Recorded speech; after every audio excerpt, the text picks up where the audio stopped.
We're back. Another episode. Coming at you. Yeah. We just a quick little intro before we get started. We had Dr. Emily Taylor. Yep.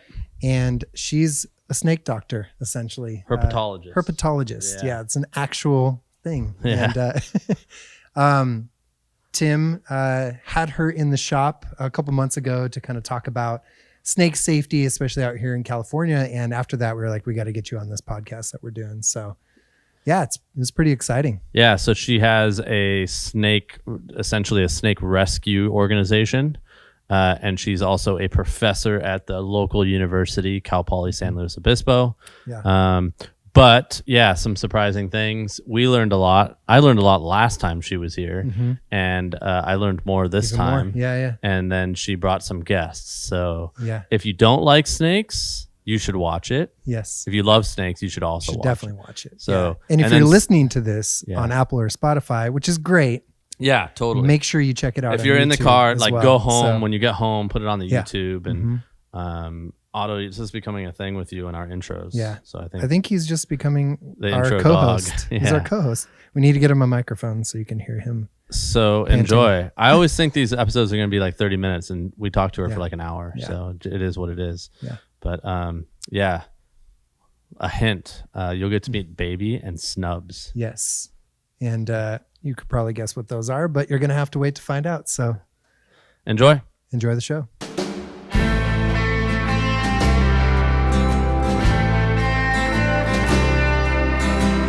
Oh, that's I right. can talk to anyone You have all like the about 18-year-olds, anything, huh? Yeah. anytime. And you teach like the sex class. Biology of sex, Yeah. That's right. herpetology, all those things. Perfect. I'm used to talking in front of people, so. I love it. That's awesome. Yeah. Well, and with that, With that, we I are. think that was the beginning of our Yeah, episode right our there. You teach the episode. sex class. But that's not what we're going to talk about today, although maybe we will talk about snake sex if you ask me. Hey, Yeah. I think we'll get there. I won't. We'll get Yeah, there. yeah. So we're here with Dr. Emily Taylor, right? Yep. Sorry, I almost blanked on that. But and she is a herpetologist, Mhm. and she runs Central Coast Snakes in our home area of California, where they maybe I wouldn't call them problem snakes, but relocate snakes that maybe venture too close to the home or to the kids or to the animals. And she's also an instructor at University Cal Poly State University, San Luis Obispo. Is that even the That's right title? That's it.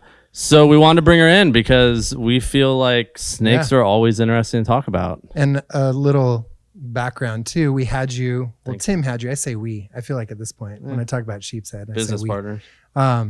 You were here talking about snakes, and we had That's right. maybe 20 or so people locally, all ages, really. Some kids here too, and it was my first time ever holding a snake. So That's right. thank you for that, because you helped me push past that fear. John So- and several people. yeah. Yeah, Actually, I several wasn't the only one. So that was Excellent. really exciting. And later in the episode, hopefully people are watching on YouTube, not just listening, because we're going to pull out some snakes. Yeah. So that's That's exciting. right. Yeah. Snakes don't make they're not very vocal all the time. So if you're just listening, it's a little different. You're probably not hearing them hiss Yeah. in the background. Yeah.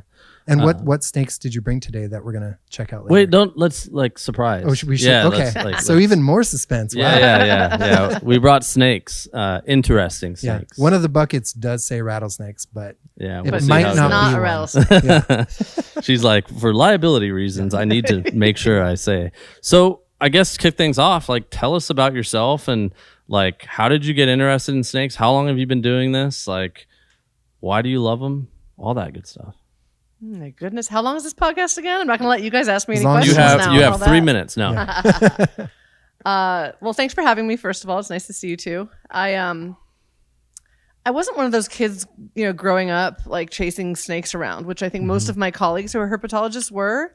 I had a little bit of a later blooming in that sense. I am an obsessive person though, so before I became obsessed with snakes in college, I was obsessed with. I bet you all will never guess it in a million years. It was a sport. What sport was I obsessed with? What do you think?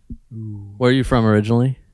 Well, I'm a Navy brat, so I moved every 2 years of my life. So, but I did live in Europe quite a bit. It's very Soccer. popular. Yep, you got it. Wow. Nailed So it. I was completely obsessed with soccer. I went to UC Berkeley on a soccer scholarship. I did all the soccer things in my young life, and then I replaced that about halfway through college with my love of snakes. So it was a class that I took where the teacher pulled a king snake out from under a rock, and Interesting. that was kind of it. Really. So that wasn't your like declared. You weren't like a biology major. I was actually an English major. Really? And I stayed an English major. I just took the fun biology classes that I wanted to and finished with the fun English major as well. And then I went to do my PhD in biology after that. Okay. So I had to make up a bunch of classes. Oh, interesting. Yeah, I can't believe that happened in college. So I was expecting you to be like, yeah, I grew up playing with snakes. Nope. And at least catching lizards. Yeah, no, I didn't do any of that stuff until I was 20 years old. wow. Yeah, I was definitely a late bloomer, but I made up for it in Yeah. a record time, I think. I spend most of my time, even to this day, out in the field chasing around whatever's crawling. So in the winter, that's amphibians, and in the spring and summer, that's reptiles. Oh, cool. Okay. Do you have a favorite amphibian? Let's see. So I'm writing a book on California amphibians right now. Awesome. So I've been thinking a lot about Which them. is a follow-up to. Yes, it's actually going to be California book 3. Oh, okay. Because book Awesome. 1 on snakes, California snakes and how to find them, came out this May. Book 2 on California lizards and how to find them comes out in Oh. April. That one's already done. Awesome. And then book 3 on amphibians will come out in 2026. Cool. So it'll be a Cool. 3-book. Yeah. You are obsessive. I'm love it. obsessive. When you like get in, you're in. Oh yeah. All, I'm already all thinking in. about what book 4 is going to be. It won't be in the series. It'll be different. Yeah. I actually already know what it's going to be, but I'm not telling because I have a contract. So did you like when you went to get your PhD? Did you do that at Berkeley as well? No, I did my PhD at Arizona State University. Arizona State. The So rattlesnake mecca. I was gonna world. say that's like interesting because that's what was gonna lead me to my next question, which was like, do people like seek out PhD programs based on like the area geographically that like the access to snakes you might have? And sometimes they do. So, Right. Many cases someone is doing lab work, so it doesn't really matter where they live. Yeah. Or in other cases, people will, do their PhD in Iowa, but then they study animals in the tropics. So Right. they'll go for 3 months to Panama or something. Okay. Right. But I did, when I went to Arizona State, I knew that I was going to be studying local rattlesnakes. And in my first year there, I spent more nights out sleeping in the desert than I did in my own bed because love we were just that. out chasing snakes around the whole time. I like to say that I became expert at peeing outside because I just didn't use my bathroom, really. Sorry. Yeah. What do they have multiple species of rattlesnakes out there? Yes. Okay. Here in California, too. In California, Okay. we have 7 species or 9, depending on who you believe. okay. People argue about Gotcha. it. And in Arizona, they have more than that. So And they don't just have rattlesnakes, right? Isn't there? Like, lots of different kinds of yeah. snakes. So yes. what kind of? Well, I guess I mean more Poisonous. poisonous, venomous. Yeah, snakes. great So question. What's out there in Arizona? In Arizona, there are a number of venomous rattlesnakes, just like Mm-hmm. there are in California. But then Arizona also has one other type of venomous snake that Mm-hmm. California does not have, which is a coral snake. I was gonna say it's a coral. However, Right. coral snakes, it's almost impossible to get bitten by a coral Right. snake. Okay. Like a rattlesnake, if you step on it on accident, it will bite to defend itself. Yeah. Coral snakes, you have to really be messing with one, picking one up, and Gotcha. harassing it. Yeah. Yeah. And I guess, yeah, in California, then, like, what are the different types of rattlesnakes? So California has, like I said, it's either 7 or 9, depending on who you believe with naming and taxonomy. Yeah. Here on the coast, all up and down the coast, and also in the Central Valley and all of Northern California, we have what's called the Western rattlesnake, Right. which is sometimes called by its subspecies, the Southern Pacific or Northern Pacific or Great Basin rattlesnakes. Like right here in North County, Paso Robles, we have a Northern Pacific rattlesnake. Okay. And then there's other ones include mostly down in Southern California. So Southern California by the coast, you can get also these red diamond rattlesnakes, which are big rattlesnakes that are protected. They're the only species that's protected in California. Oh, interesting. Yeah. And then the other species would all be over in like the deserts of California. So Mojave rattlesnake, Sidewinder, Panamint rattlesnake, southwestern speckled rattlesnake, and western diamondback rattlesnake. Western diamondback rattlesnake is only in southeastern California, but then that's the one that goes through Arizona, New Mexico, Okay. Texas. It's the big one, the common one, Mm-hmm. the quintessential desert Yeah. rattlesnake. We've all seen pictures of Yeah, it. the black and white coontail. Okay. The mascot for the baseball team out Pretty there. much. Yep, you got it. Is Arizona is diamondback. there is in their geographic distribution? Is there a lot of crossover in territory? Yes, there's a lot of places where you can go, and there'll be multiple species of rattlesnakes. Very cool. but not right here where we are. There's just one. People think that there's multiple species here on the California Central Coast because a lot of the rattlesnakes have different colors, Right. but there's not. There's just the one kind. They just vary. okay. Yeah, I had a lot of cowboys in my youth say, "Oh, that's a Mojave green." Yes, very common for people to think that because Mojave rattlesnakes, which only occur over on the eastern side of the Sierra in the Mojave Desert proper, and then on further south into the Chihuahuan Desert, they might be greenish sometimes, but they're more often they're brown. But furthermore, just because they have that Mojave green, which isn't even their official name, Right. when people see a greenish rattlesnake, they think it's a Mojave rattlesnake, and Yeah. there's all kinds of rumors about like, vineyard workers brought them here and let them loose or something silly like that. But they're just green colored Southern Pacific or Northern Pacific rattlesnakes. That's all. What's the biggest myth about rattlesnakes? There's a lot of myths about rattlesnake, but the one that most people have heard and that most people believe is some variation on baby rattlesnakes being more dangerous than adults. So that you may have heard that they can't control their venom or that they inject more venom or some flavor of that. None of those are true. Baby rattlesnakes can control their venom. They don't inject as much venom as adults, and so their bites tend to be less serious. All rattlesnake bites are medical emergencies. Even like the day that a baby rattlesnake is born, they give live birth, by the way, no eggs. Interesting. They have venom, but it's not as bad as a bite from an adult. Right. That's the biggest myth. There's That's a lots good one. more. Do you have a favorite rattlesnake myth? I don't think I do. So mine is a new one. I wouldn't call it like necessarily a myth as much as like maybe lack of education. It's a new one for me. I've just learned this, and we talked about it a few weeks ago.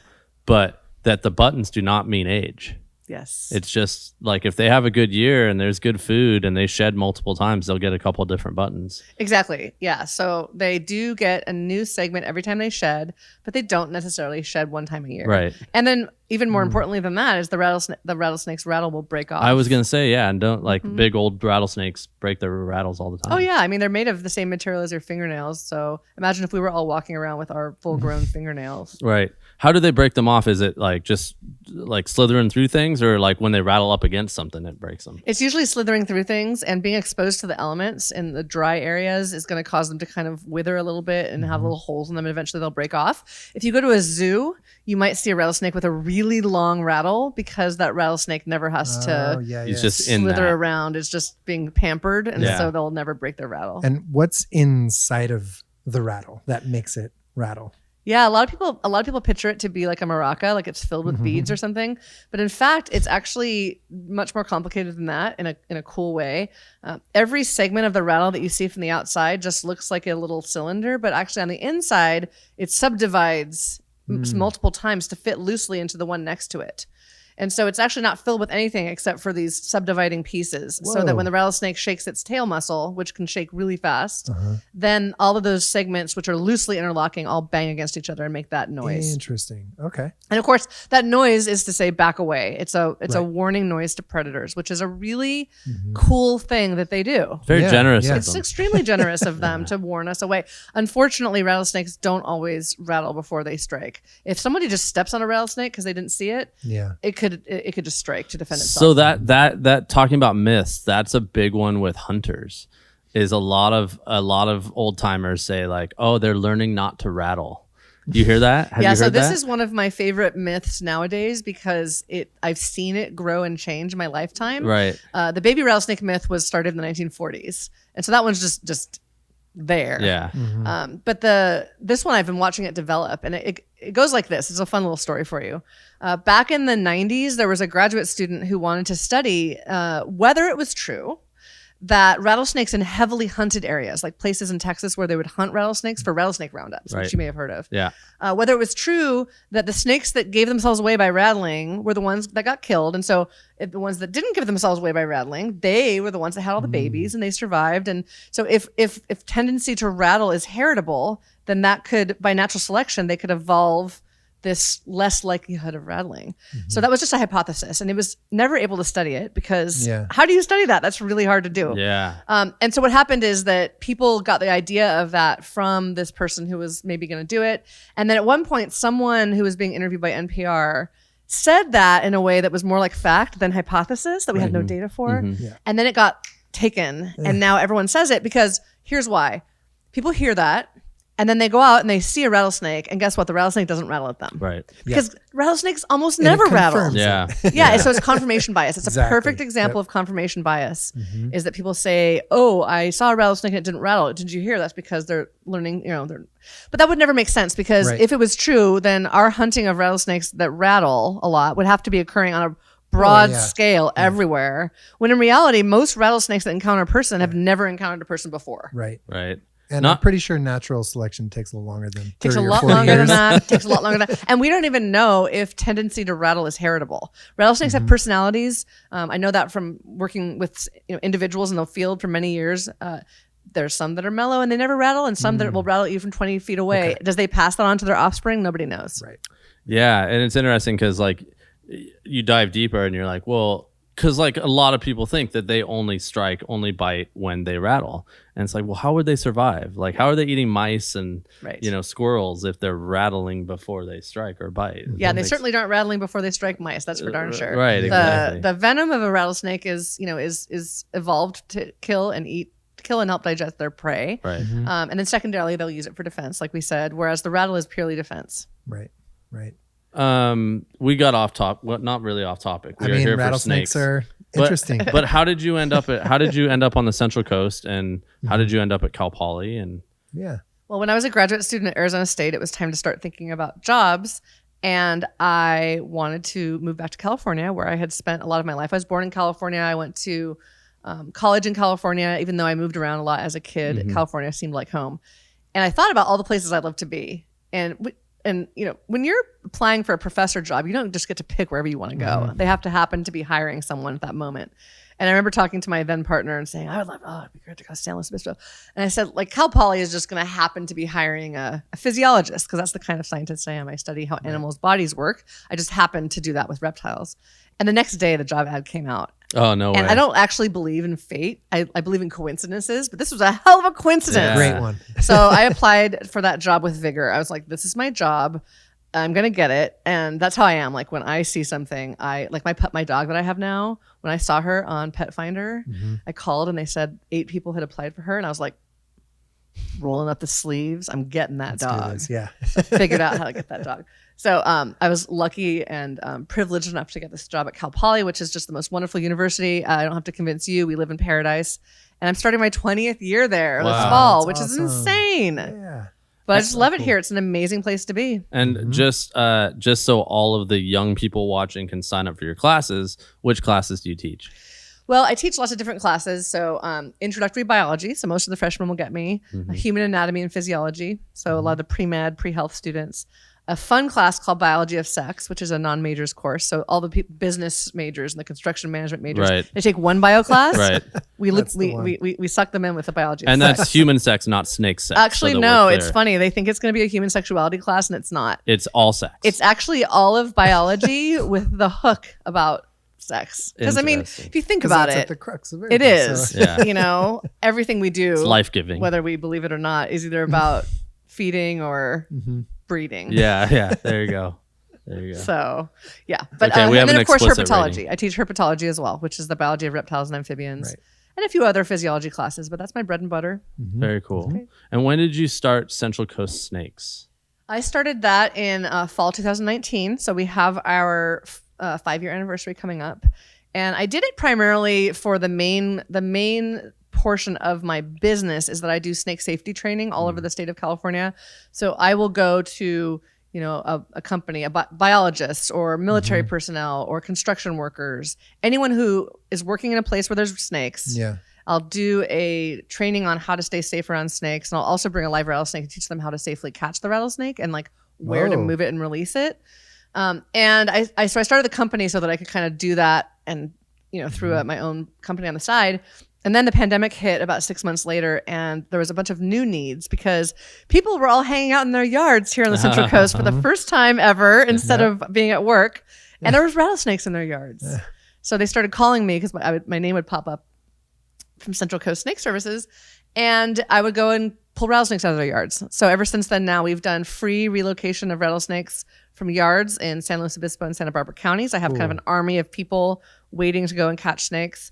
We also rescue any even harmless snakes that are in trouble. So bird netting is a big problem. People put netting around their vegetables or up in the eaves of their house to prevent birds from getting in there. Well, it catches birds, unfortunately. So everybody should throw that stuff away.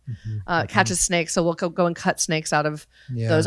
When the rattlesnakes are caught in that, that's a challenge to get them out. Yeah, I've seen pictures of that. And we rescue injured snakes. So one of the rescues I brought here today, we can show her to you later, whenever you want me to. And anything snake related, just snake consulting. People call and say, I'm going to move to Heritage Ranch. Here's my address. What do I have to worry about? And we just talk to them about snakes. Yeah. I'm trying to reduce human rattlesnake conflict, basically. Gotcha. Yeah.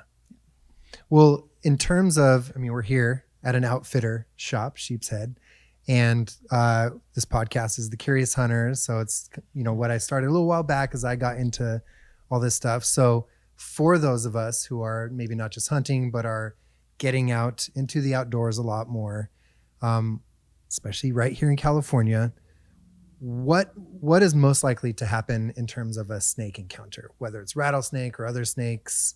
What is there to be expected most likely? More, Yeah, so I think that the place to start is that, we don't really think about this so much, especially those of us who are scared of snakes. The snakes are actually way more scared of you. No snake in California can eat you. So when they bite, they're biting because they're scared. Yeah. And if the snake has a pointy tail in California, it's harmless. And so people can just ignore them. So usually what people are they're just gonna see one, crossing the trail or out and about. And people should just, admire those snakes from a distance, take photos, send them to me. I love to see photos of snakes. And if it's a rattlesnake, it may be a little bit different because rattlesnakes are, they're ambush foragers. They curl up like little cinnamon rolls and they don't give themselves away, which is why people can sometimes get really close to them and have a bad encounter. It's not true that a rattlesnake is going to rattle right away if you step next to it. I've had many times where we've been radio tracking a snake that we know is near us. Me and 3 students are walking around looking in the grass for the snake. And then finally we'll be like, there it is. And it's sitting there and we've stepped over it like 10 times. Oh my God. And so they do not want to give themselves away. Yeah. And that's just really why if you did step on that snake, it could be a very serious problem. That's why it's important that outdoors people wear proper footwear.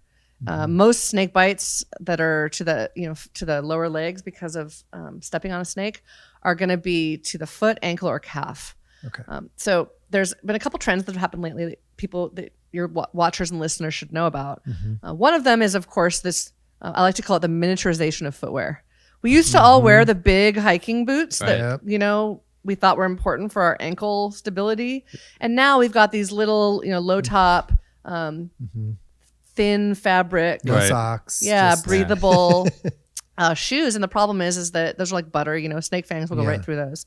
So people who are, especially if you're working in a remote area, if you're doing work in tall grass, if you're recreating anywhere that's not an open trail that you're going to keep your eyes on, you should be wearing proper footwear, which is full leather boots, hiking boots, cowboy boots, whatever that covers your foot and ankle. And if you're doing serious work like hunting or something where you're not looking at the ground all the time and you're in tall grass, you're off the beaten trail, wear snake gaiters too. Snake gaiters can wrap around your lower calf, or they make, of course, rattlesnake proof boots that go all the way up to your knees. Those are typically hunting boots. So my rattlesnake boots are hunting boots. Right. So that's really important stuff. Is a snake? You got those snake gaiters here? I was going to ask, is a snake gaiter different than a regular gaiter? Yeah, snake gaiters are different than regular gaiters. I'm glad you asked that because if you put snake gaiters into like Google shopping, a bunch of them will come up and then some regular gaiters will come up. So you have to watch out.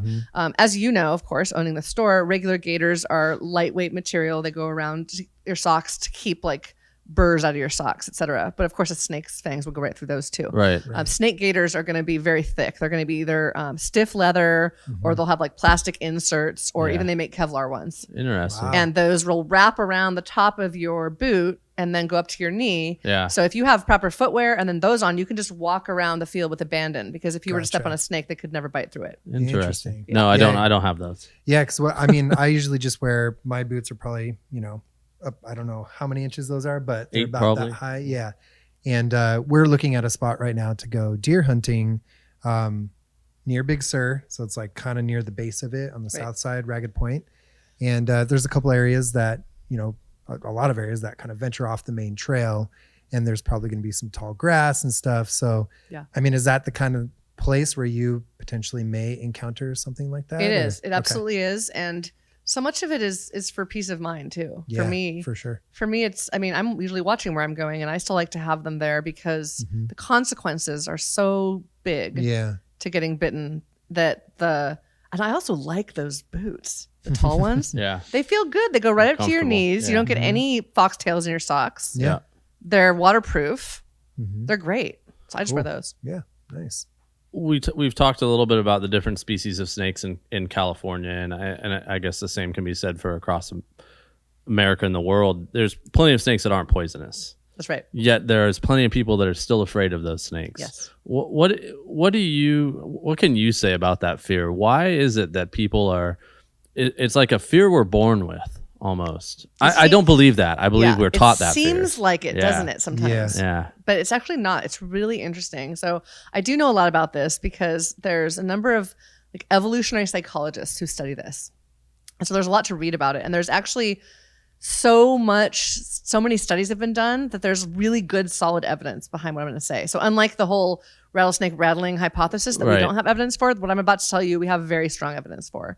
And that is that we are not born with a fear of snakes. However, our brains are adapted highly to develop a fear of snakes if paired with a negative Whoa. experience. So let me explain. As primates, we have co-evolved with snakes that could eat us or venomous snakes that could bite us and kill us for millions and millions of years. Right. And so for that reason, there's parts of our brains that are actually adapted. Much of our visual processing systems in our brain are adapted to detect a snake in the wild. There's been studies that have been done on, little toddlers up to adults where they, do these controlled studies showing them pictures of various types of things that are up against different backgrounds. And the studies show both with like conscious saying, I see the snake, and also with actually measuring the electrical activity of these parts of the brain before the person even knows they see a snake, that you detect snakes before you detect anything else. And they've done studies to see what is it? Is it the shape of the snake? Is it? And it's the scales. It's the scale pattern on the snake. It's totally cool. So if you take the scale pattern off of the body of the snake, that all goes away. I find that's so definitely interesting. Yeah. But anyway, that's all because we're adapted to, walking through the jungle, and if there's an ambush python ready to eat a monkey, one of our ancestors there, or a venomous snake curled up, we're adapted to be able to see that and back away. But naive primates, so babies and baby, other species of primates, Right. Various monkeys, are not afraid of snakes yet. I mean, we can just see that, right? When you go to a kids event, the kids are all over the snakes. Yeah. What has to happen is it has to be paired with a negative kind of cultural experience. Yeah. But then those synapses in the brain that are so adapted to recognizing the snakes contribute to developing a They phobia. latch onto it. Yes, Yeah. really rapidly if you get a negative experience. So for most people, their experience with snakes is going to be a family member telling them, I "Oh was my gonna god, say, does ew, that count?" gross, Yeah. scary," or seeing them on TV, seeing what we see with rattlesnakes yeah. rearing up, rattling, Or acting. the terrifying. Garden of Eden. Yeah. you know? So, oh yes, exactly. Biblical references. There's so many different reasons why people develop that fear. Whereas in contrast, if a kid is exposed to a snake in a positive light, like the outreach events that we do at Central Coast Snake Services with friendly snakes, like some of the ones I brought today, that can do the opposite. It can actually instill this lack of a fear of snakes and this positive attitude towards wildlife in general, I think, too. Yeah. For sure. That's fascinating. I think it's so fascinating Yeah. too. And so that whole thing I was talking about, it's actually called snake detection theory. The idea that our brains, much of what we can do, in fact, the idea that I can read text on the wall over there from far away might be actually because No way. of Wow. my selection for my ability to be able to see scales. Wow. So, and it's called a theory because in biology, a theory means something different than it does in our general language. A theory means that something has so much evidence behind Right. it that it's no longer a hypothesis. Right. It's now a theory. It basically means it's a fact. Right. It's not 100%, but it could be pretty. No, what it really means is like, so in biology, there's no such thing as, unless it's like a law of physics, Right, whatever. right. So in biology, there's no such thing as something that could ever be called a fact because it's always based on evidence. Yeah. And so with further evidence, something could always be overturned. And so the theory is the closest that you could get to a 100%. fact. Gotcha. Interesting. It's very trustable. I wonder if does that theory exist with other animals as well, like not just. I mean, I'm trying to think. Like, of is there another anything one. built in? Yeah, wolves pattern or bears. recognition? Yeah, or- it's a great, Yeah. great question, and I would say that we have limited evidence for that Yeah. because most of the research is being done by evolutionary psychologists who are studying people, and they of course have found it in so many other primates. What I will tell you is that there's a ton of evidence for various traits of things that are eaten by snakes a lot to have evolved because of those pressure of those snakes. So, for example, California ground squirrels here on the Central Coast are the main prey of the rattlesnakes that we have here. Yes. And they have co-evolved for, millions of years together. They're very tightly related to one another. Not related to one another, but Intertwined. they're very intertwined, yes. So much of the immune systems of these squirrels has evolved because of pressure from these rattlesnakes. And to the point where an adult California ground squirrel could possibly survive a full-on bite from an adult rattlesnake, which is incredible if you think about it, because they're so small. And that's because they have proteins in their blood that can make them resistant to rattlesnakes in some cases. And this has been a delicate dance over millions of years where, by random mutation, a ground squirrel is somewhat resistant, and then and so it passes on more genes to its offspring for resistance. And then by random chance, a rattlesnake evolves more toxic venom and it eats more ground squirrels and so on and so forth. It's called an evolutionary arms race. Yeah. And the result is that's what made the snake's venom so strong. That's amazing. So the only reason a snake's venom is so overwhelmingly strong is because of all of the prey animals that have evolved resistance over the years. And of course, us humans, we did not co-evolve with rattlesnakes. We have no such resistance. Rattlesnakes have been here for 14 million years in North America. Our ancestors got here not very long ago. Even all ancestors of all humans, the first humans got here 14,000 years ago. So that first rattlesnake wasn't near as potent as the guy out there today. That's right. And Wow. especially certainly not the first venomous snake. Right. Snake venoms are highly variable. They're highly adapted to the prey. If you take a snake venom and you inject it into like a lab mouse, the lab mouse needs a tiny amount of venom to die. Right. But if you take that same amount of venom and you put it into the natural prey, it doesn't even infect it. Wow, that's crazy. That is Because very they're cool. resistant. Yeah. So that was just one example, but I think that there's a lot of things like the structure of the eyes of a lot of hawks and owls are partly structured to help them be able to see things like snakes. Right. Snakes defend themselves against being seen by hawks and owls by various things that we can't even see. So, for example, hawks and owls can see ultraviolet, which we can't. Well, a lot of rattlesnakes actually have no ultraviolet reflectance at all, crazy. which is very rare. Most snakes totally do, and it means they're ghosts. They like blend in with the ground entirely. Yeah. Yeah. Just What- lots of stuff like that. What predators are rattlesnakes up against? Yeah, so the biggest ones are definitely birds. So Or birds all of prey. snakes, I guess. Yeah, I just guess all Yes, rattlesnakes. of course. But, yeah. but would rattlesnakes be different than most Gopher snake. snakes or- because they're venomous? Great question. So rattlesnakes and gopher snakes are going to be eaten by a lot of the same things. Okay. Birds of prey, hawks and owls, who are not resistant to rattlesnake venom. So they have to pull the rattlesnake's head off with their talons Whoa. before they eat. Otherwise, they'll get bit and they'll die. So they know to do that. They know to do that. That's If you crazy. see a snake Yeah. carrying if you see an owl or a hawk in the distance carrying a big snake and you can see its head, it's probably a gopher snake. Okay. I don't know if you can see it from that far away, but Yeah, if you're binocs and you see like that the head's been ripped off, it's a rattlesnake. They I know. did see, like not that long ago, maybe like a month ago, was the first time that I've seen a bird, I think it was a hawk, carrying a snake, and it looked pretty big. Yeah. It was far away, but the fact that it was far away and I could definitely see Yes. the snake was pretty cool. It was have a head? probably one. I couldn't It's hard to tell. tell. It's probably one of those too. But yeah, it honestly, like thinking back to it, I mean, especially if it was a rattlesnake, I don't think there was a head because it did look pretty straight towards the end, yes. towards both Yeah, ends. So could have been. that's cool. Yeah, that is It's really totally cool. Yeah. But lots of other stuff eats them too. Things like coyotes and foxes, bobcats. Mountain lions might do that occasionally. They're kind of small for mountain lion. King snakes, California king snakes Right. they are immune to rattlesnake venom, so they eat all kinds of snakes. Plus, they also eat everything else, rodents and stuff. And then other snakes, smaller snakes, are going to be eaten by smaller animals. So anything, skunks, raccoons, those types of things can be eaten. I will say that even young rattlesnakes can be eaten by some of our non-native predators, things like house cats that people leave outside. Oh, wow. They can get bitten because the cats will mess with rattlesnakes. Cats can also kill rattlesnakes too. Sometimes people have like peacocks or guinea fowl or even just chickens. those are little velociraptors. Yeah, man. They can yeah. kill snakes for Way. sure. They'll kill Yeah, everything. in Texas, it was like very common for people to have guinea fowl to protect the property from snakes. I almost got a Dang, few. had It's totally no true. idea. It's Yeah. totally true. And while that's great, I think it's important to always remember that the other side of it is that house cats that are outside, guinea fowl, those types of things, they're killing all the wildlife. yeah. Any lizards, Birds. salamanders, the guinea fowl are probably not going to mess with birds, but cats kill. Cats, I mean, yeah. house cats kill literally billions Yeah. of wildlife per I year. remember hearing about this. Yeah. So- Especially birds. It's like they actually have an effect on A the huge ecosystem. huge- That's why they have huge to, in effect. certain places, they have to wear bells so that the Interesting. birds hear them coming. Oh, so that, I that didn't they know can that. get away. I mean, house cats are a Our cats major, stay major inside, problem. so Indoor cats are happy cats. Yeah. It's better for the cat too. totally. Yep. Yeah. That's so crazy. Wow. So we're out hunting and someone gets bit. What do we do? Yeah. Well, good hunters have emergency plans, and they're never by themselves, right? Yep, sure. I don't know if that's true. I'm not No, it's not true at all. good. What good? I've never hunters, gone by responsible myself, hunters, I I know only a go lot by of them myself. do, Well, so. not only, but responsible hunters. yeah. But no, usually you have some method of communication, Yeah. Yeah. or you're often with other people. Sure. Right.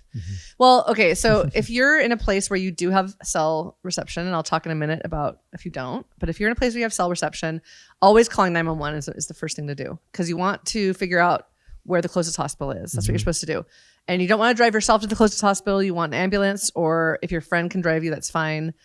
Or if you're pretty far away, a medevac helicopter is what you want. Time is of the essence, not because people take 2 steps and drop dead with a rattlesnake bite, but because the faster you get the treatment, which is antivenom, the less the likelihood of developing some sort of permanent disability and or dying. I mean, honestly, the chances of dying from a rattlesnake bite are really low nowadays in the United States because we have good treatment.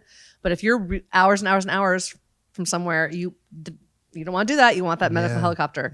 And then with respect to if you have no cell reception, this is where proper planning is important for the responsible hunter or outdoors person. Yeah, just no being matter what, outside. for Yeah. any kind of emergency, which is that I used to tell people they should be bringing one of those spot GPS Garmin devices. InReach, or yeah. Exactly, where you can get signal out. But nowadays, if you have a newish cell phone, those cell phones have SOS signals built in. So I think it's really important that people learn how to use those. Like if you have an iPhone 14 or newer, it's got an SOS. You can get that text signal out 911 to get a helicopter. And I from think anywhere. next update, all the iPhones can message satellites. Yeah, So you won't even it's need going to be SOS. changing. It's going to Yeah. be changing for Yeah, sure. yeah. And so I think that most people just haven't bothered to look and learn how to do that Sure. proactively. So they should do that. And then it's just really important. The only thing people should do is take off any rings or any constrictive jewelry Right. that is impacting.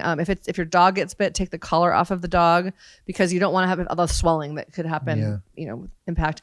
And then there's nothing else. You literally just go to the hospital. No or the tourniquets. emergency- No tourniquets. No cutting and sucking. No snake bite kits. If you have a snake bite kit, you Those little suction plunger things. You throw them in the garbage. They don't work. All this stuff makes it worse. Don't take ibuprofen. Man, that guy made millions off those things. I know. They're still on the market Yeah, to this it's day. It drives crazy. me insane. There's actually a study that was done that showed that it made the bite site worse, caused inflammation wow. in the site bite. Yeah. Those people should not be allowed to sell. Then He's- the things that that guy's in people his are allowed to mansion. He sell doesn't care. makes me crazy. Speaking of, like, if you go to Home Depot, you'll find this powder called Snake Away Yeah. that you can No put way. around your house. Yeah. It totally doesn't work, and it makes me crazy Oh my that they're God. allowed to sell that. Yeah. I mean, it's mothballs, and it's also just carcinogenic toxin that you're Yeah. throwing on the ground. It's stupid. I hate it. Anyway, so yeah, don't do anything to the wound. Literally get straight to the hospital. That's it. Okay. Where did that come from? Because you see that in movies all the time, right? Cutting and sucking. Yeah, all the You know, time. I don't know where that first came from. To me, I mean, Another myth. it kind of it's a myth. But it's mostly just, of course, like John Wayne movies or whatever. Hollywood. Totally. But if you think 'Cause it about it, that looks one at least badass. makes sense, right? Though is like, oh, if that someone pictures that there's like a little pocket of Yeah. venom, if you cut it open and then you can more readily pull Yeah. all that stuff out. The problem is that's not how the human body works. Right. The 2 fangs penetrate, and then there's not pools of venom. The venom is immediately in the intracellular space, in the blood, in the lymphatic system, and it's going to stay there, and it's going to slowly move its Right. way Okay. out. So Gotcha. And if your dog is, you said take off the collar. It's okay if the dog walks back to the truck. Should you carry the dog? I mean, dogs are okay. Dog snake bites to dogs are super scary because dogs are small. Yeah. So they are, way more common than their bites to people. Sure. If you're in the middle of nowhere with your dog, you're in big trouble because you're obviously not going to get a medevac helicopter for your dog. You want to do the best you can. Don't test me. You might for your I might dog. do it. I might do it. So you really just need to, it's carrying your dog. If it's a little dog, absolutely. But if Yeah. it's a big dog, you can't really do that very Yeah. easily. As with people and a dog, you want to try to, as best you can, keep that animal calm, person calm, heart rate down. So running is probably not great. But yeah, calling the emergency vet ahead of time so they know the dog is coming, because in some types of antivenoms need to be like reconstituted ahead of time. And then I think it's really important to advocate for the proper care for your pet, because veterinarians vary widely in the way that they treat snakebite, even though there's only one right way to do it. And that's because people went to veterinary school at different times, and the different schools still teach it wrong in some places. And so they just need to make sure that they are saying antivenom now and nothing else. No prophylactic antibiotics, no steroids. No Benadryl. Benadryl doesn't work. Yeah. Benadryl, people think it'll work because it reduces swelling, but the swelling that's caused by a snake bite is from tissue damage. It's not from a histamine allergic reaction, so it won't do any good. Interesting. So you just have to remember, for dog or person, don't do anything. Yeah. Just get to the vet. And or every hospital generally has antivenom if there's poisonous snakes in the area. major hospitals do. Yeah. So some of them don't. Don't expect urgent care to have. No, exactly. Antivenom. Exactly. So for people, they say go to the nearest emergency room. If you're calling 911, they'll help you figure out where to go. But it's, a lot of times they can also help if you go to the nearest hospital. Like, let's say you're on a hunting trip in the middle of nowhere. You're not at your local hospital service area.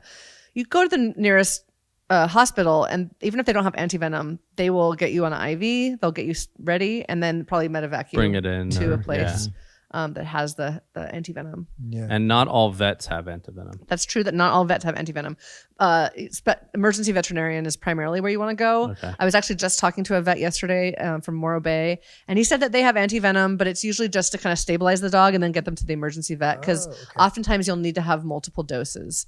And the reason for that is it is a medical emergency, and so the emergency veterinarians and the ERs are the ones going to have it. Your regular doctor's office won't have it because you don't go there for an emergency. Yeah. And it's a perishable product. It's a very expensive product. Yeah. So why would your doctor carry something they may never use? Yeah. How is antivenom made? It's so fascinating. This is really cool. Antivenom for rattlesnakes. There's two companies that are FDA approved in the United States. One of them makes Crofab, and one of them makes Anavip. And they're effectively very similar in terms of how good they are. So people say, which one should you use? Well, whichever one the hospital has. Yeah. And they're Don't made. get picky. It's not, you can not get time picky. to get You can get picky picky. right now. The way they're made is really cool. So the companies they have these huge colonies of snakes, rattlesnakes, and also other North American pit vipers, which are cottonmouths, which are the same thing as water moccasins, and then copperheads. All of those just occur down in the South, in the Midwest. They don't occur here in California. Yeah. Anyway, multiple species of rattlesnakes. They'll milk those. And importantly, this milking is being done in-house. It is not being done by some Yahoo who's like, I got some venom. You want me to sell it to you? That's not a thing. You hear that all the time. It's not a thing. And then they'll mix all those they'll mix all those venoms together, and then take really small amounts of that mixture that contains all of these different toxins, because all the different snakes have different toxins. And they will inject tiny amounts of that into their herd of either horses for one company or sheep Right. for another Yeah, yeah. company. Wow. So Anavip does horses and Crofab does sheep. So these companies have to maintain these huge groups of these animals. And then immediately those animals, horses or sheep's bodies, will recognize all of those toxins individually as being foreign and will make antibodies against those. And those antibodies will neutralize those venom proteins. And so if you draw some blood now from those horses or sheep, it contains those antibodies. You can purify the blood. And then now you have like a liquid that is kept refrigerated at the hospital. That's the antivenom. Because there's no way that we can, in a medical laboratory, create antibodies that are specific or multiple, hundreds of different antibodies that are against all those different toxins, the way that a living animal's body can. So we're never going to see a synthetic. Someday we might. Yeah. I'm not maybe. going to ever say never. Someday we might. Right now, we're not even close to being as good as or sophisticated as an animal's body is. But I will say, though, that right now, under development, there is they're calling it a universal antivenom, but it's actually a misnomer, because it's something that would be used to buy time for any snake bite. Not to replace the antivenom, but would maybe, if someone had a long time to get to a physician, that they could use it to kind of block some of those proteins. This is especially going to be important for other countries where snake bite is a serious cause of death. So in the United States, 5 people on average die per year of snake bite. Most of those people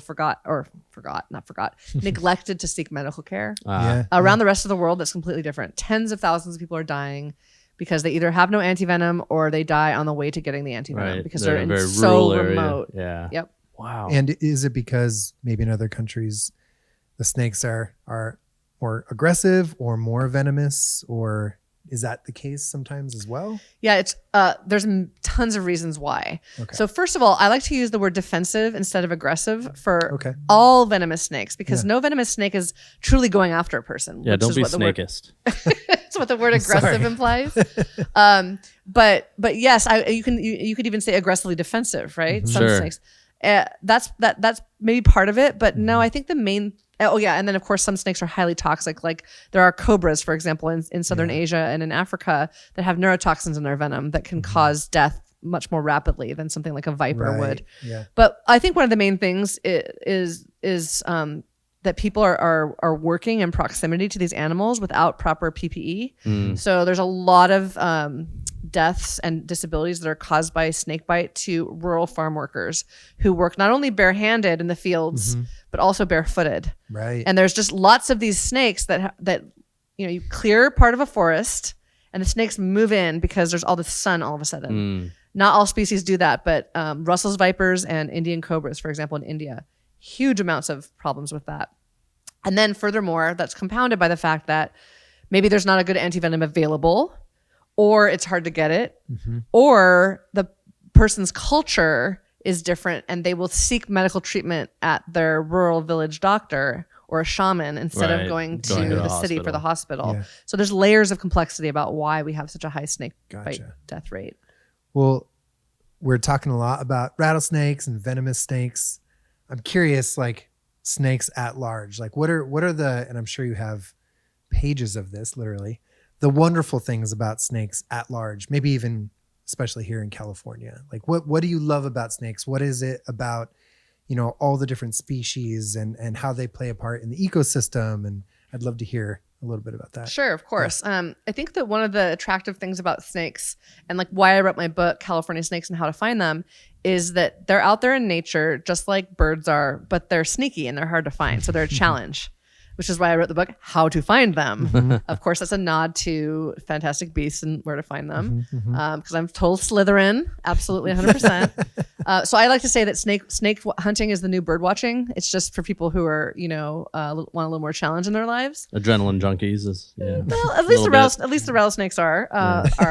But it was like my class field trips. We would go out, and we would bird watch, and we would trap mammals. But I liked the challenge. I liked the looking under a rock, and usually don't find anything. Occasionally, when you do, you get that bigger reward with that greater effort, and it just takes you into beautiful places. So California has about 50 species of snakes. You really have to kind of get off the trail, off the beaten path to find them. And I get to go all over California, and of course all over the world. I'm going to Borneo on Wednesday for 3 weeks to go snake hunting.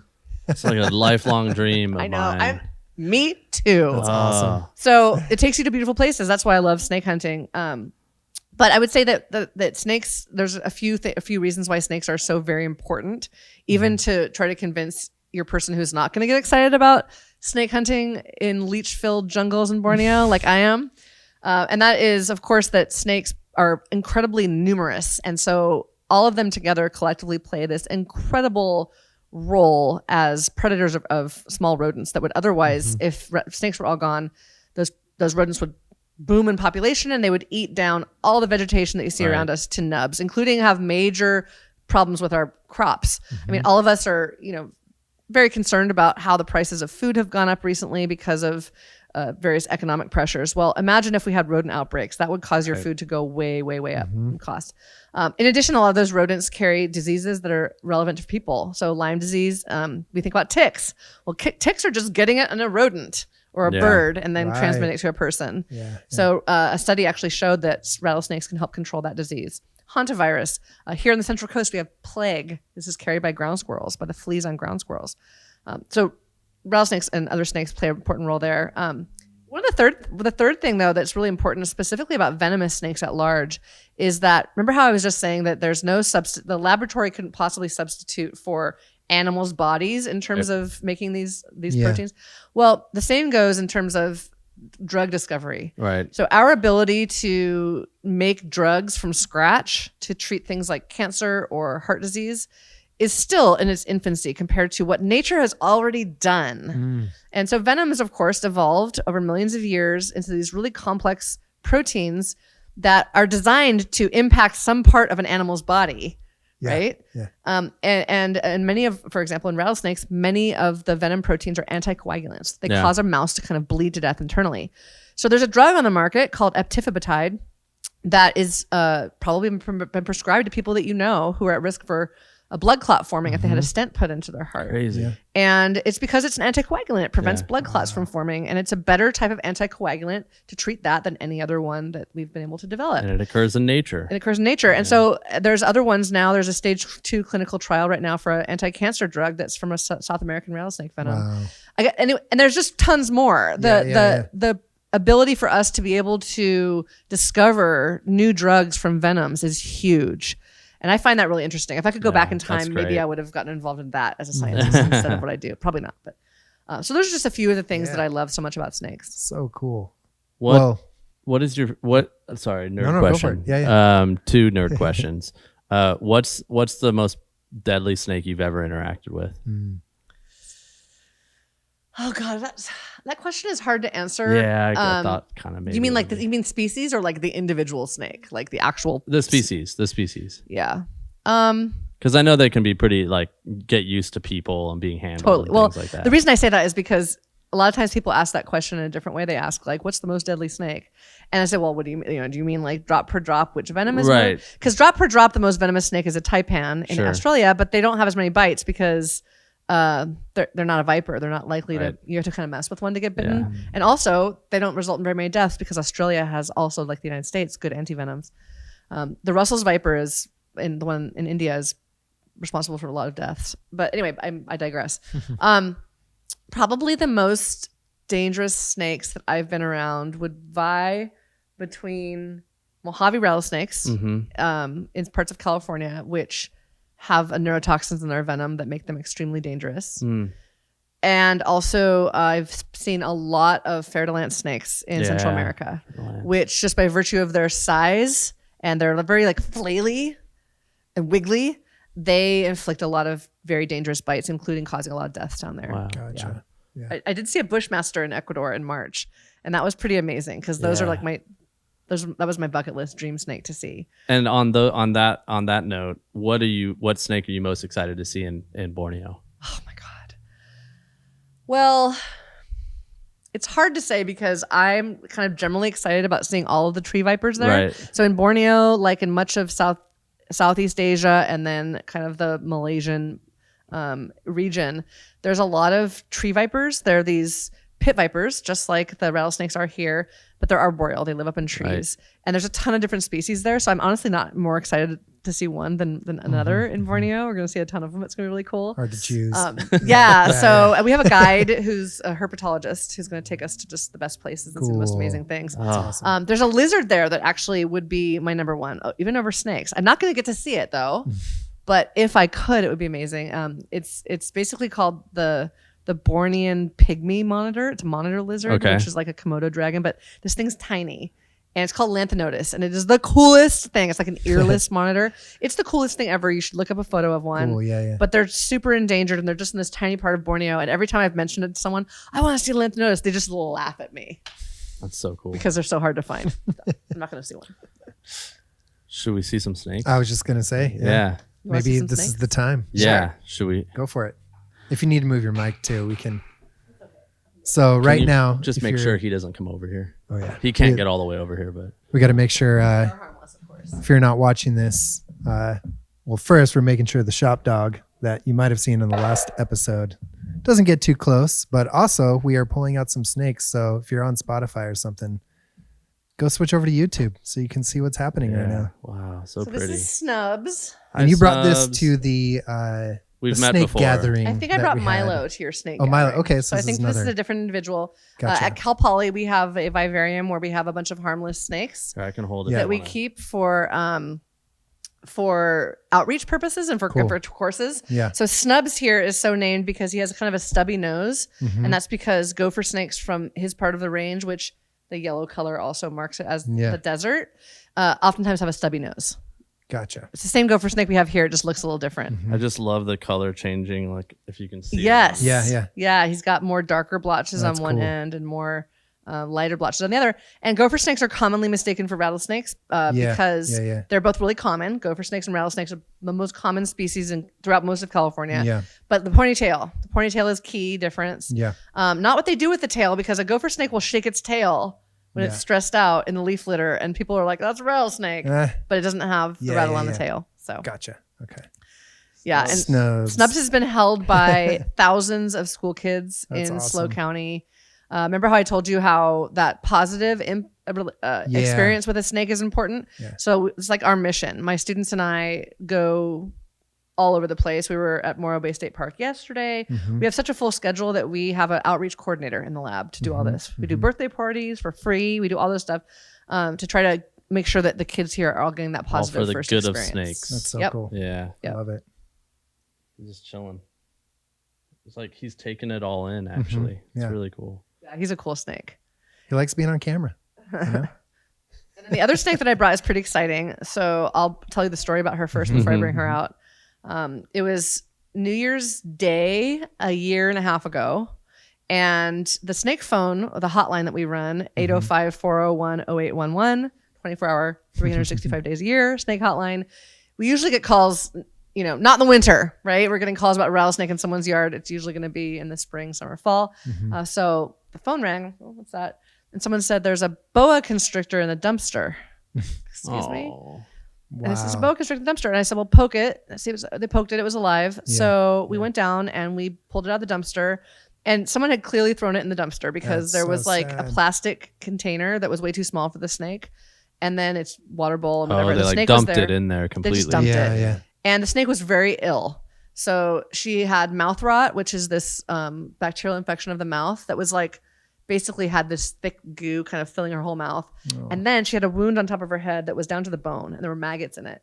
Oh. And so I think what happened, she's very skinny. I think what happened was she got very sick, and the owner was like, I'm just going to dump it. Jeez. So we, So she hadn't been in the dumpster long, from what you could tell. well, snakes are Or- very resilient animals. You Yeah. never know how long it could have been. She was Yeah. very cold. She was very Oh. relaxed. It was January 1st, and the area was a place, one of the apartment complexes near Cal Poly. Mm. So I think a student may have dumped her at the end of the quarter And before they went home before or they went something. home. So she may have been there for Well, less than a week because it was Yeah. in the garbage. Anyway, we took her to the vet. Wonderful vet, Pismo Cat and Exotic. They do exotic. So Maxwell Kahn. Mhm. I thought we were gonna have to euthanize her, oh. and the vet was like, "Well, try." And knew it was gonna be expensive, so we did a fundraiser with Central Coast Snake Services. People donated. It ended up being like to the dime exactly how much Wow. her vet bills That's ended up so cool. costing. It was so Yeah. cool, That and is we really rescued cool. her. Yeah. And so my husband gave her daily care for like 6 months. He had to have her mouth washed out with this medicine twice a day. Wow. Mhm. He had to wipe down her wound twice a day. She couldn't drink because her mouth was so messed up. She couldn't eat. So we had to give her saline under her skin. We had to give her food down her throat. We had to do so much care. And through this process, my husband fell in love with Oh, her. that's so he named awesome. her Baby. So it's your pet. It's Like our you- pet now. okay, And that's we used her awesome. for some outreach events. Baby. So she's a success story. That's so cool. And I brought her for you all to see today because she's very exciting. Everyone loves Baby. If I can get the top of this off. Baby. Baby. Do you want Here, I'll hold Snubs. I was going to ask. She has a Yeah, really yeah. cool, He's just chilling. scar on her Hey, forehead. Snubs. Buddy. Wow. Whoa, so Fine. cool. So she'll get herself wrapped around like the mic stand or something. if you Okay. don't wanna hold her. I've never held a snake. You can put her on your neck is the easy way to hold her, and then you put her on your neck and then hold her with your arms to support her. That's the way to do it. So that's Baby, and she is a Like this? common boa constrictor. Yeah, and then just like awesome. yeah, hold her under just like you're doing with your right Do hand. they That's do they get perfect. along? No, they've never met each other, and it's Oh, probably okay. probably best that way. I don't know if they would scare each other somehow, but yeah. So boa constrictors are from Central America. They they I give know live Stubbs kind of birth. went like this when you brought her. Yeah. Brought baby out. And so if you look at the top of her head closely, you can see a big scar on there. Oh yeah. Kind of About the moving size of a Wow, quarter. she's so strong. She's super strong, and she is just been a great snake ever since she got healthy. She now, eats big rats, or sometimes we'll catch, big gophers or in our yard and feed them to her. And she's just been a great pet. She loves to climb. We discovered we take her out to outreach events and we have the pop tents, Yeah. and she climbs up into the like rafters of those things. Yeah. And so we're gonna put one of those like big like wood parrot roost things Yeah. in our house so she can climb around in the house when we're home. How much bigger will she get? I don't think she'll get much bigger than that. Boa constrictors can be huge, especially You said the females. what type of she is? Did you? I didn't. Yeah, she's a common boa constrictor, but boa constrictors are from Central America. They're all over the place. And so there's a lot of them that are in the pet trade that are smaller She's than they got something would to be. say. Moving over to the microphone. So she's about 6 feet long, 6.5 feet long. Yeah. And that's about as far as, about as big as the island ones get. So she's probably comes from an island stock. The island ones are smaller. You're gonna Here, have to push your little mic, little tip of it. You can slide it back down. Yeah, there you What? go. Here, I'm knocking you too. She's trying to wrap All right, herself. now up. you relax. Now you're good, Snubs. Listen, she's so strong, so crazy. Let's see if she goes down it. She totally will. So She'll like funny. climb along. And then she'll go from this one to this one. We're gonna have to have more animals on this podcast. I know. You guys are like, this is so Yeah, much fun. You want this to is have more of them. Well, where Hi, can people get your book? People can get my book on any online bookstore, including Amazon. They can get it in person at REI, which is pretty Oh, cool. in California. That's so cool. They can also, if they want to get a signed copy, they can get it on my website, which is Mm-hmm. centralcoastsnakeservices.com.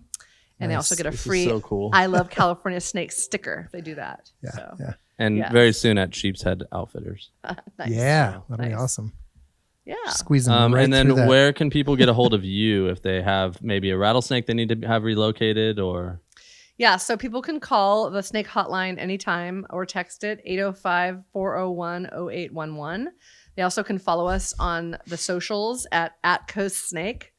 And incidentally, one thing I did forget to mention is that people who are interested in rattlesnakes should also follow Project Rattlecam. Oh yeah. At Rattlecams, or go to rattlecam.org, Mm-hmm. because right now we have live streaming cameras on 2 rattlesnake dens, and one of them is full of rattlesnakes right now. Like I've been following it. It's today, it pretty was raining cool. all day, Yeah, and they were yeah. all drinking rainwater off of each other's backs, and it was Oh, the rad. coolest thing Yeah, ever. I was Nice. watching this. Hi, Super baby. cool. What are you doing? That is amazing. The microphone. I know. It's so cool. I told you she was gonna do this. I'm gonna get a photo of It's this. so awesome. Um, We got some behind the scenes off camera over here too. So I love it. Thank you so much for coming back yeah, thank and you hanging so out much. with us. Yeah, this is so fun. And I would definitely want to follow along with your Borneo trip. Are you gonna post about that? Oh yes, I will be posting Okay. on that. People can follow me personally on Instagram at @SnakeyMama, and it's gonna be a good time. Cool. Well, thank you, and you're welcome back anytime. As are Yes, definitely. these guys and gals. Mhm. But yeah, thank you. Thank you. Thanks for having me. Yeah, absolutely. This is so Been cool. awesome. She's comfy.